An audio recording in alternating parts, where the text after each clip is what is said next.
Well, hello everyone. Welcome to Hollywood Breaks. It's good to be with you today. As always, it's good to have our Hollywood insider overall guru, Keith Rauch. Welcome, Keith. Happy Friday to you. Happy Friday, Tim. Great to be with you yet again. I had a great week, by the way, this week. I know there might have been some stuff in the political realm, but I, I actually, I actually did what you and I love to do for a living. Watched movies instead of watch television. And I have to say, like, the movie escape world really, really, really works. Like, you just like sit down with the family, watch a movie, kind of chill out. Yep. Maybe take a little nap in the middle. You know, whatever you need to do when it comes to making. Especially if you're watching The Godfather Part 3 or the saga, you're going to need to take a nap. We did watch Godfather Part 3. And I haven't seen it yet. Is it good? You're not missing out on a darn thing. I'll just tell you. I can't. We talked about, out of all the movies, that's the one we talked about for days afterwards, of just like, it was bad, man. Well, what about the reshot? I thought he recut the ending of how Michael dies. Okay. Dude, really? It doesn't matter. Sophia Coppola was so bad in that film, man. It was just I know. It's kind of the thought of like what could have been if Winona Ryder had been available. How much better that movie would have been. It would have been. Sure. Amazing. Yeah. And I honestly don't know why they didn't. I don't know if Robert Duvall didn't want to do it, or there's a phone going off. I apologize. No Whether or not why they didn't bring Robert Duvall back, because George, what super suntan burnt guy, was just not doing it for me. Yeah. In that role at and it's all. so weird. The cousins loving each other. I don't know. Yeah, like we're just, my whole family's like, that movie was the most disturbing, and it wasn't because everything else was violence. This was just like, I don't know, didn't work. I mean, if you look at like I apologize for the phone.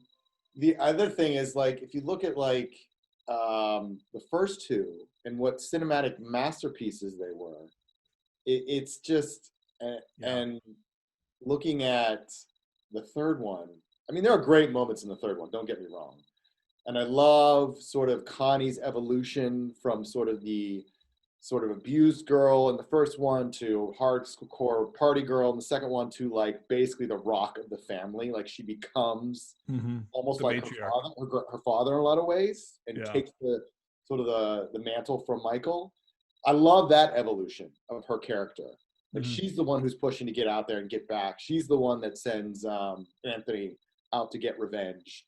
I mean, that evolution of her character is great, but the rest of the movie, I mean, and I liked a little bit of the interaction between Kay and Michael, and sort of how they reconcile somewhat based on how bad the second one ended with their as far as the relationship goes. But I also think like Diane Keaton evolved as an actress, and who she was in the field, and so when you see her on screen, you're like, oh, this is, and like I said, there were a lot of great, like when Michael comes to face with the fact that he killed his own brother. Like he always talks about family, and then he finally killing Fredo. He finally comes to terms with that, and there's a great scene in right at the beginning when Kay and Michael sort of talk for the first time and really start talking about the fact that she sees him as a common hood. Yeah. And she basically says, "Your son knows you killed Fredo. Like he knows how evil you are," and you can just see Michael just sort of like he's dejected, and he confronted the fact that he did a lot of evil things. I think my favorite line is one where he said, all I've done is tried to make ourselves more and more legitimate, and the more legitimate I become, the more corrupt I realize the world is. Yeah. Like that's probably the best line. I mean, the most quotable scene is probably the one where he says, "Just when I think I'm out, they pull me back in." Like that's probably the most quotable thing from Godfather. Yeah. But, it's something to consider, because I have to say, Back to the Future Part 3, I know the Matrix 3. I mean, the trilogy world is a very difficult world. And to pull something off like Star Wars, to pull something off like, I don't know, Lord of the Rings. Lord of the Rings, or honestly Harry Potter, to be able to do all that series. There's a lot of strategy and craft that comes into it, not just making up a story, another story. Indiana Jones Part 4, that would be another warning of like, don't do it. Like the filmmakers have to know, like it's the thing is dead. The dynasty is over. The biggest difference between the first two that you meant, like Godfathers, Back to the Future, the originals were all, considered more or less standalones. Back to the Future was Robert Zemeckis being like, I want to make this movie. But because it was so popular, they made another one. Mm-hmm. Whereas Star Wars was written as a trilogy.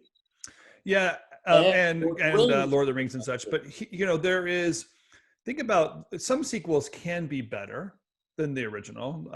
Toy Story 2, I think that was a brilliant move to go there. Toy Story 3, it still kind of sticks with it. But you're right. I think the standalone going into sequel, as we've learned, and it was very 80s to go sequelize everything. If you made money in the first round, why not do it again? Why not? Then you might as well, capitalize on popular. Aren't you curious now about our conversation last week, Avatar? Like, are we just exploiting something, or are we going to be able to get that evolution of the characters in an interesting way? Yeah, it's definitely a good point about Avatar, because I know, having worked on it, it was a script that I think, if I'm getting the chronology right, Cameron wrote when he was shooting Terminator or Terminator 2, and he just shoved it in a drawer for 2 years, and then once the technology caught up to how he envisioned the movie, then he pulled it out. I don't think he wrote it as a trilogy. Obviously, he's obsessed with water, so Titanic. Yeah. He went down to the Marianas Trench. All this. You can tell it's where he likes the exploration aspect of it. So now, and obviously, for those not sort of on the visual effects of it all, you can always tell the quality of visual effects for a movie how the water looks, because water is a very hard aspect of real life to mimic. That's why Life of Pi was such a success, because they spent so much time on making the ocean look real and all that kind of stuff. And so now that's where Cameron's taking the technology. So for Cameron's, I don't think it's necessarily about the story per se. It's like how far can I push the theatrical technology to make the story look cool? So he's like, I'm going to go underwater now. So Part 2 and 3, I think, are underwater. Which is interesting idea. We've been trying to define movie ourselves because of the platform war and that kind of interesting aspects that we kind of are dealing with today in looking at Netflix as a studio. Are they a studio, or is it something different? Like, is Netflix a different entity? Mm-hmm. And you wonder if the Avatar release is going to have some more forgiveness, because that theatrical quality really isn't a consumable nowadays. We're not recognizing, comparing what a theatrical quality was back then to a theatrical now. And you can do season 2 of Stranger Things. You can exploit these characters even further and still turn it into some sort of content play or release, especially when it comes to studio and studio strategy. Yeah. It's interesting because you brought up Avatar, and as far as I could tell, they did not mention it in their Disney investor presentation, which is kind of a big deal as far as they bought Fox largely because they wanted Avatar, and they wanted James Cameron in their stable of directors. And James Cameron is very much, it could very well have been, because James Cameron is no pushover. He may have said, I don't want this to be mentioned as part of your presentation on streaming. This is not a movie that in any way, shape, or form over my dead body will be going to Disney Plus. So right. I can totally see him having that conversation and throwing it with a little bit more colorful language. But he and Chris Nolan would be the last men standing on that. I think he is definitely of the Nolan school. Like, movies are meant to be seen in theaters on a giant screen, and especially my movies. And it's hard to argue with that, because can you imagine seeing Titanic for the first time on a TV versus in a theater when the boat's butts up in the air? And I still remember this. I was in the theater and the boat's up in the air, and you could have heard a pin drop in the theater. Everyone was just aghast at what they were seeing. No, totally different phenomenon was we saw it in one theater, and then we wanted to go see it again in a bigger theater. We wanted to go have a different experience, because the multiplexes, obviously, it's like a lottery which one you get Inside into. So we saw it more than once to get different experiences out of it. Yeah. So it'll be interesting to, yeah, that's a really great point. And then going back to what Netflix about, whether or not their movies, I mean, I'm sure most of our viewers will know that Netflix dropped a sizzle reel this past week where they basically announced their entire slate for 2021. Well, not the entire slate, but a bulk of it. And their goal is to release a new movie every week. And first off, I'll give kudos to the Netflix team for putting that together, because having worked on those kinds of reels before, coordinating all that talent and getting them to say what you want them to say in the camera, that takes a lot to pull off. So kudos to them for getting all those people together and getting them to say what they want to say. And also, just being able to pull all that footage together and, everything. I mean, it was an impressive reel, and any studio would kill to have the level of talent that they had in that sizzle. But my big thing is watching it. I don't know, again, and we talked a little bit about this before we started. I don't know if it's a psyche thing for me, because I grew up with sort of the idea of going to the movies meant, and it's changed, obviously, not just with the pandemic, but with all the streamers. And I watched it, and then right at the end, when they sort of had this gallery view of all the shows and movies, it all of a sudden felt like an HBO promo spot to me. And I was just like, I was totally out of it. Whereas if you watch that versus watching the Little Things campaign, which has started, that feels like a movie. And even though Netflix had Chris Hemsworth and The Rock Dwayne Johnson and Ryan Reynolds, watching, it just felt like a movie. I felt like, oh, that's a movie versus Netflix. I mean, yeah, and we'll drop the link into the description notes of this episode so people can know and see what the sizzle reel we're talking about. Yeah. But you're right. There is something, for me, it felt like, honestly, like upfronts. You grab the stars, you promote the stars, you give each star kind of like a moment on stage to talk about the show that they're making. Mm-hmm. But Netflix doesn't need upfronts. They're not selling that commercial space. They're trying to appeal to an audience. But you do wonder, like, what is this audience? Are they looking for new subscribers? Are they trying to compete with HBO Max to say, hey, if you don't drop us in order to go to HBO Max, we're as relevant as they are. Mm-hmm. So they put together really like like you're saying, like an HBO promo piece. They're kind of playing in a different field, realizing that their competition is Disney Plus and whatever. Or are they trying to become a studio? Because the sizzle reel says, what I like about, what do they say? Like, I love movies. Why I love movies. Why I love movies. Yeah. And it's not, so you get an understanding that these are all movies, but they're not theatrical in feel, are they? Yeah. Or at least the promo piece wasn't. Well, I just didn't feel like the promo piece was.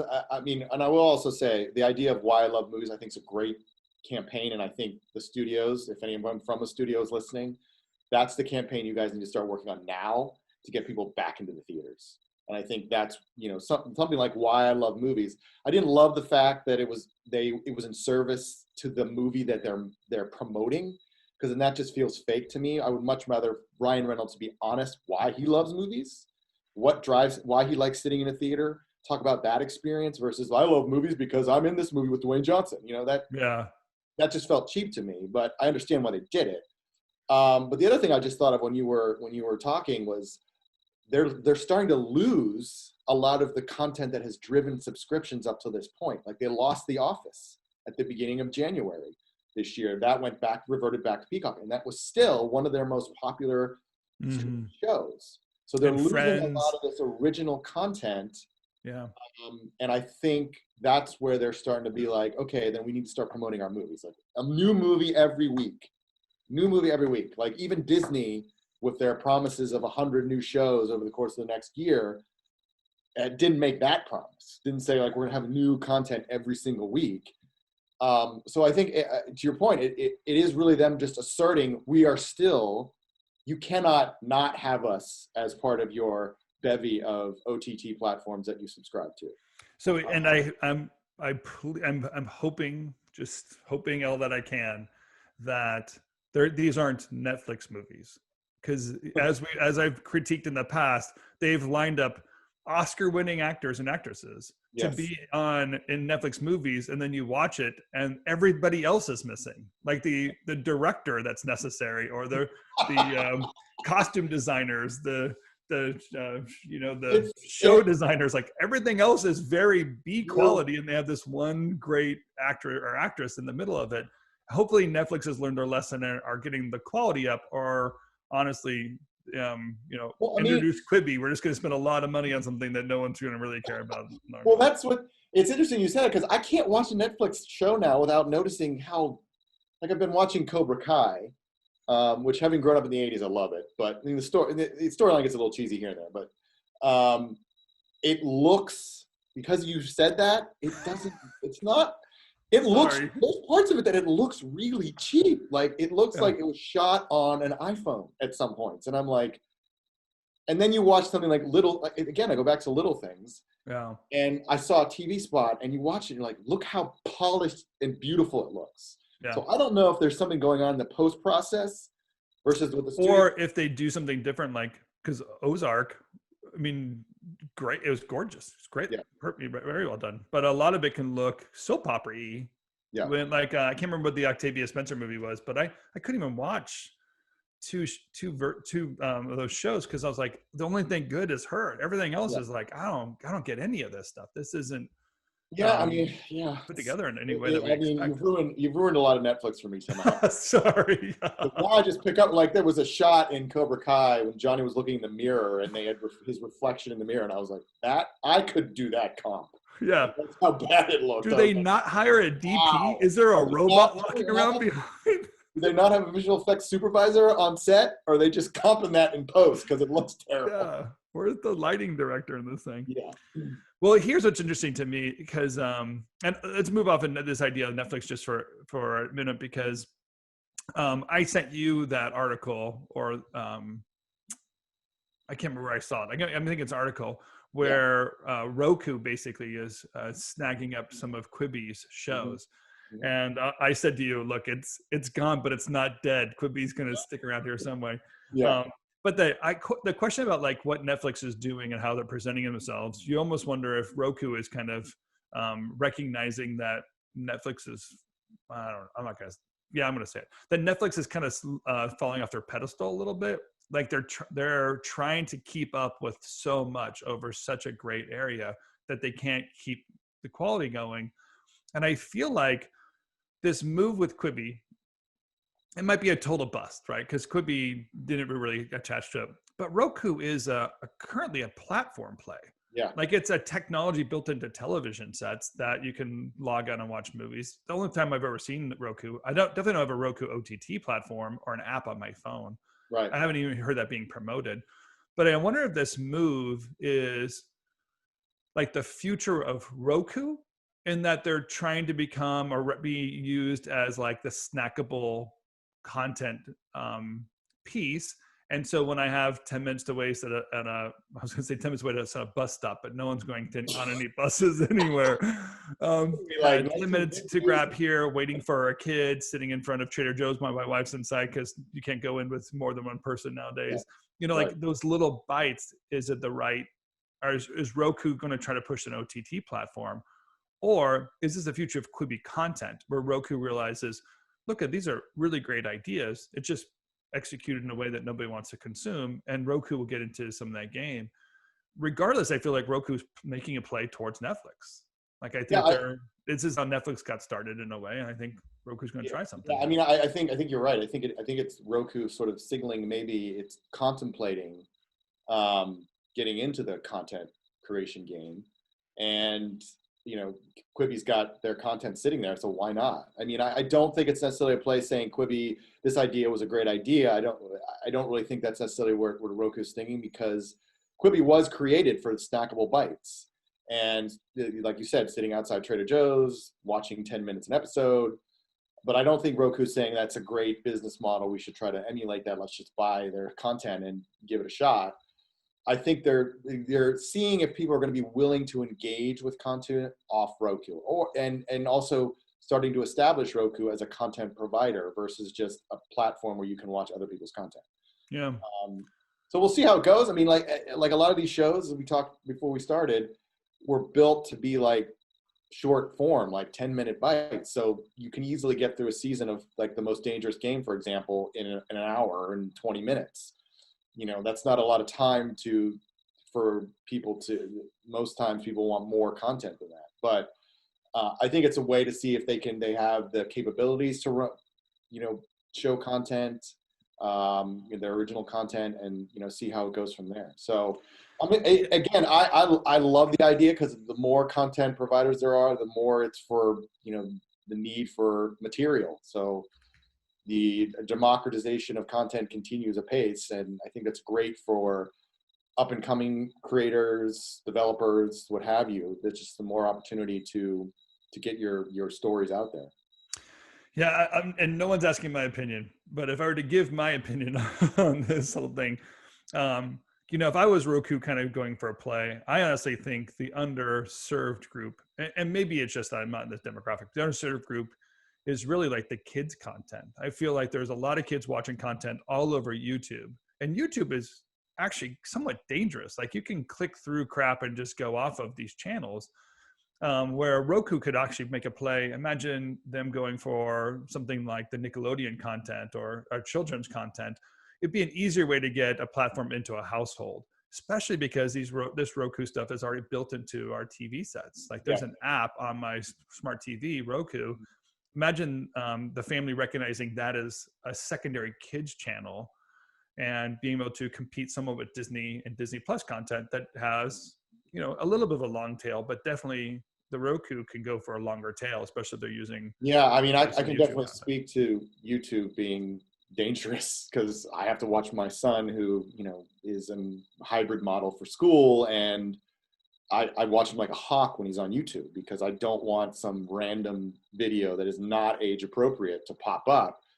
And YouTube does their best to try to control that, but a lot of times they can't, because it's hidden behind like Star Wars back, you know, and then it ends up being something woefully inappropriate. So I can totally speak to that sort of worry from a parent perspective. And I think you're right. I think that's maybe where the play may be. I know Netflix is heavily investing in their animation. I think they're going to lease a building, and I think in LA somewhere, to turn it into just an animation studio solely to create animation. So I think there's definitely going to be an opportunity, and kids content is always needed. It's always something parents want.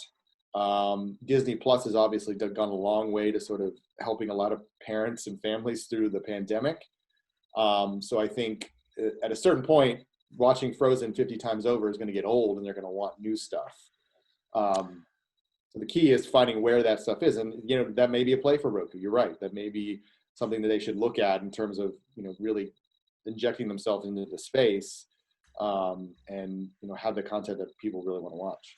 Yeah, yeah, I almost feel like we could dedicate an episode to just how children's programming and that programming really should be handled, because we're kind of leaving it up to anybody to make it. And there are some, you know, amazing viral videos that just, you know, are in everybody's household and doing what they can. Mm-hmm. But there needs to be somewhat of safe space. And I don't know if I really know where that safe space is, especially the OTT platforms I have.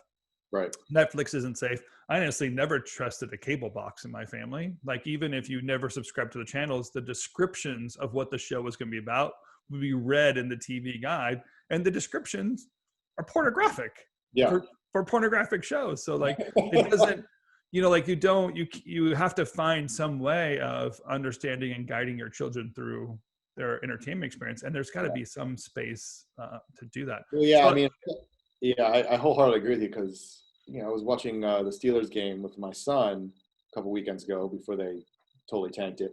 And there was a commercial for a herpes drug. And I'm like, are you kidding me? I don't want my son asking me what herpes is.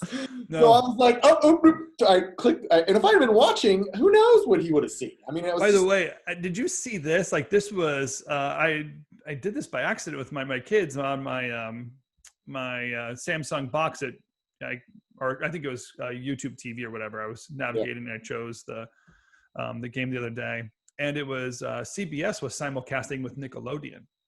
So there was a Oh, the game. Nickelodeon. Yeah, the NFL game. Yes. Yep. Oh my gosh. I end up watching the Nickelodeon version because there is something a little bit more. It's awesome when the slime is hitting the guys with a touchdown instead of just the regular game. But I thought, like, what a great concept. And the first time I ever seen it take place is that simulcast, and even the commentators skewed their comments more to understanding what the game is. Obviously, the commercial space was more geared towards that. And I thought to myself, this is an awesome way to start kind of understanding how the new entertainment space is going to be for live and sports broadcasting. Why not do it? Why not take the same feed and make it relevant to different audiences instead of imagining everybody sitting down in front of the same feed and thinking it's relevant? Yeah.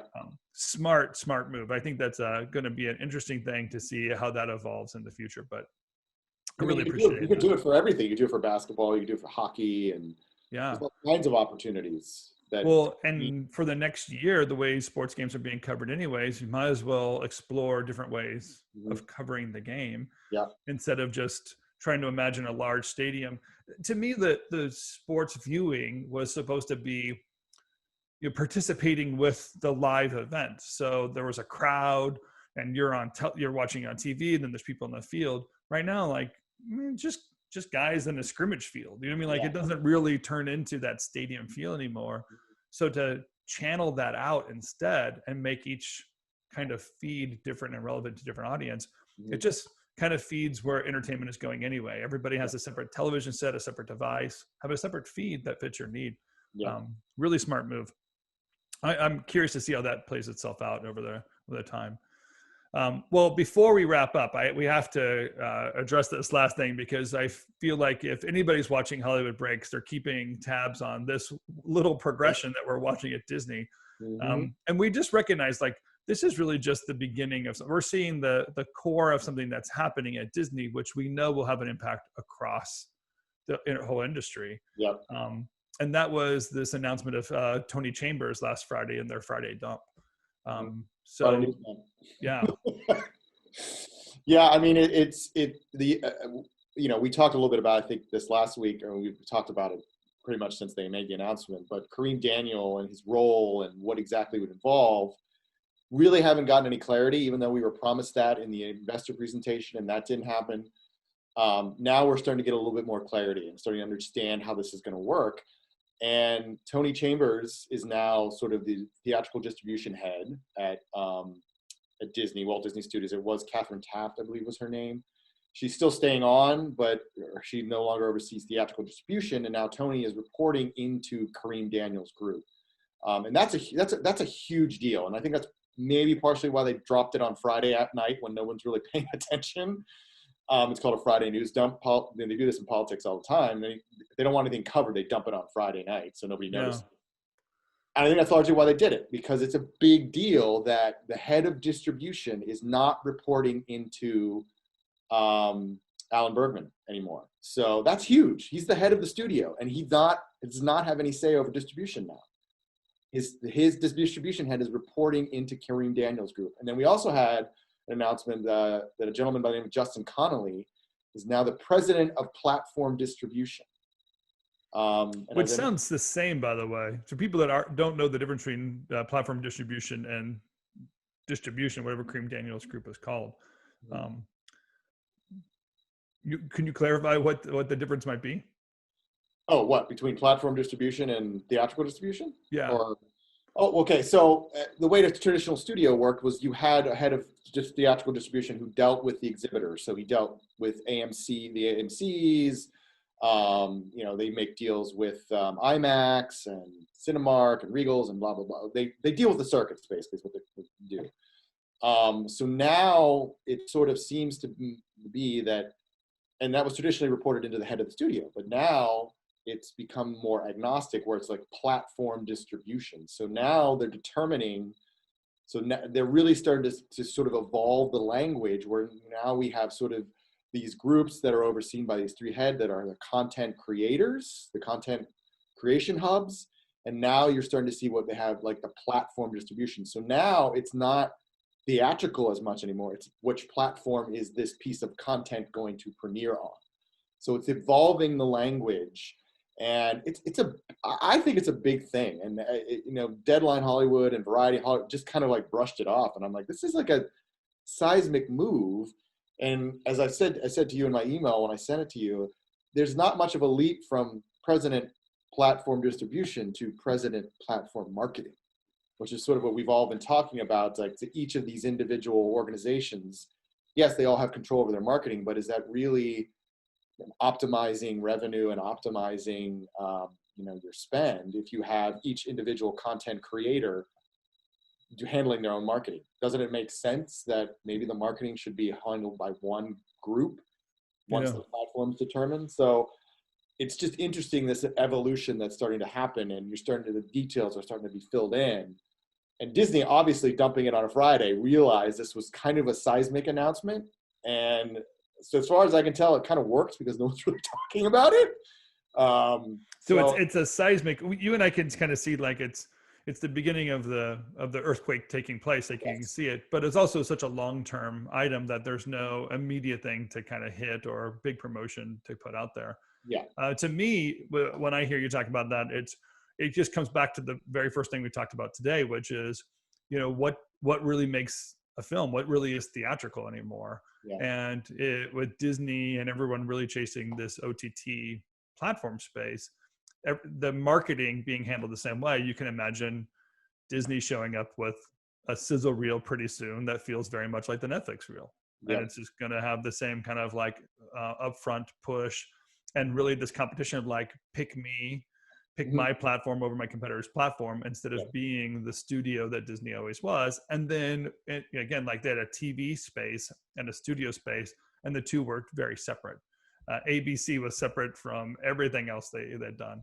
And now we're like, oh, wait, all these are just channels for content. Maybe the efficiency needs to be in place and do it. Yeah. Very interesting. I also just think it plays into more what we've mentioned too, where I think Kareem Daniel's, is going to be soon to be president of something at Disney. Like, he's clearly. Well, he's already president of that division, but I think ultimately this is grooming him for a larger role, potentially even CEO. So I think that's what we're looking at here. And that's why I wouldn't be surprised if some sort of form of a sort of platform marketing department is created to sort of handle all the marketing across all the content creations. Because again, that's a big deal, that the head of theatrical distribution is not reporting into the head of the studio anymore.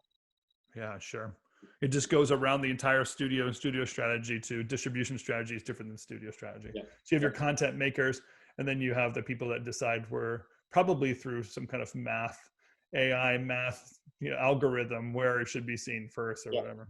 Yep. Well, as always, time flies when we're having fun, and that flew by pretty fast today. I really appreciate that you agree with me on The Godfather. I was a little scared to even mention that. I haven't seen it yet, but I watched a little bit of it when the original, not like a week and a half ago, which is why I was kind of referencing scenes. But I haven't seen it. I still want to see it because that was such a massive disappointment compared to the first two. But it doesn't give me any hope that you said it doesn't really improve. And just for clarity for our viewers, I don't want anyone to be confused. Those dog photos behind you are not movie posters behind you. Yeah, this is All Dogs Go to Heaven. This is the artistic version, the black and white. Yeah, right. No, it's Hollywood Breaks. I went on the road. I'm actually in my in-laws' house at the moment because I got kicked out of my house with cleaning lady and son, both kids home, wife teaching from home. So I got exiled. So luckily my in-laws are up north at the moment. So I'm crashing in their dining room. And as you can see, they have a lovely picture of dogs, but it's not a movie poster. Yeah, not a movie poster. So we're going to get no credits for any designers this week. I mean, I reached out to my mother-in-law and see who yeah, we should totally do a nod to the studio that took the photos of the dog. Yeah, right.